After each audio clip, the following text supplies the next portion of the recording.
സ്നേഹം മാത്രം. പറഞ്ഞോ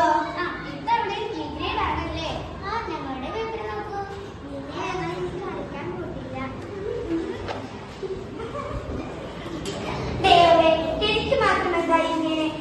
എല്ലാവർക്കും എന്നോട് ദേഷ്യം വെറുപ്പ് മാത്രമേ ഉള്ളൂ.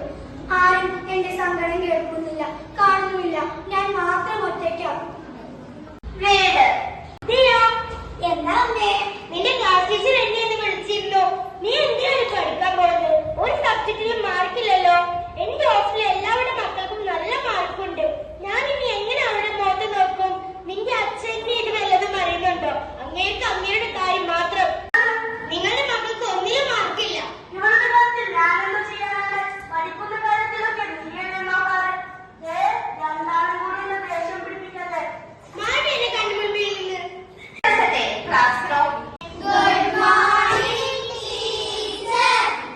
എല്ലാവർക്കും പരീക്ഷ പേപ്പറൊക്കെ കിട്ടിയില്ലേ? നല്ല മാർക്കില്ലേ? മോളെന്താ വിഷമിച്ചിരിക്കുന്നത്? മോൾക്ക് മാർക്കൊക്കെ ഇല്ലേ? നിങ്ങൾ എന്തിനാ ചിരിക്കുന്നത്? അങ്ങനെ ചെയ്യാൻ പാടില്ല. മോളിക്ക് വന്നേ. മോളുടെ പേരെന്താ? നല്ല പേര്. എന്തിനാ ഇങ്ങനെ വിഷമിച്ചിരിക്കുന്നത്? എന്തായാലും പറഞ്ഞു. എന്നെ അമ്മയെ പോലെ കണ്ടാൽ മതി. ടീച്ചർ, എനിക്ക് പഠിക്കണമെന്നുണ്ട്. പക്ഷെ ഒരുപാട് നേരം പഠിക്കാൻ കഴിയുന്നില്ല. അതിനെന്താ, കിട്ടുന്ന സമയം നന്നായി പഠിക്കണം. എനിക്ക് പേടിയാണ് ടീച്ചർ. വീട്ടിലുള്ളവരും ക്ലാസ്സിലുള്ളവരും എല്ലാവരും എന്നെ എപ്പോഴും ദേഷ്യത്തിലാണ് കാണുക. അതെന്താണെന്നറിയോ? അവർക്കൊക്കെ നിന്നോട് സ്നേഹം ഉണ്ടായിട്ടാ.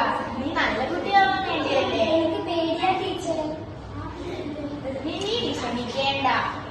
ഞാൻ നിന്റെ കൂടെ ഉണ്ട്. നമുക്കിനി ഒരുമിച്ച് പഠിക്കാം. എന്ത് സംശയമുണ്ടെങ്കിലും എന്നോട് ചോദിച്ചോളൂ. Okay teacher. നാളുകൾക്ക് ശേഷമുള്ള അസംബ്ലി. പ്രിയപ്പെട്ട കുട്ടികൾ, ഇന്നത്തെ അസംബ്ലിയിൽ ഒരു സന്തോഷമുള്ള കാര്യം അറിയിക്കട്ടെ. കഴിഞ്ഞ പരീക്ഷയിൽ നമ്മുടെ സ്കൂളിൽ നിന്നും ഏറ്റവും കൂടുതൽ മാർക്ക് വാങ്ങിയ ഒരു ചുണക്കുട്ടിയുണ്ട്. അത് മറ്റാരുമല്ല, നമ്മുടെ ദിയയാണ്. ഈ അവസരത്തിൽ ദിയക്ക് എന്താണ് നമ്മോട് പറയാനുള്ളതെന്ന് കേൾക്കാം. വരൂ ദിയ. നമസ്കാരം. എനിക്ക് ഈ അവസരത്തിൽ എന്ത് പറയണമെന്ന് അറിയില്ല. പക്ഷേ ഈ അവസരത്തിൽ ഞാൻ എന്റെ ആതിര ടീച്ചറെ ഓർക്കുന്നു. ആതിര ടീച്ചർ എനിക്ക് അമ്മയെ പോലെ, ഒരു കൂട്ടുകാരിയെ പോലെ എന്റെ സംശയങ്ങളെല്ലാം തീർത്തു തന്നു.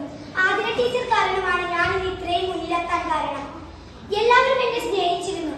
അത് ശാസനയിലൂടെയാണെന്ന് എനിക്ക് ഇന്നാണ് മനസ്സിലായത്. നന്ദി.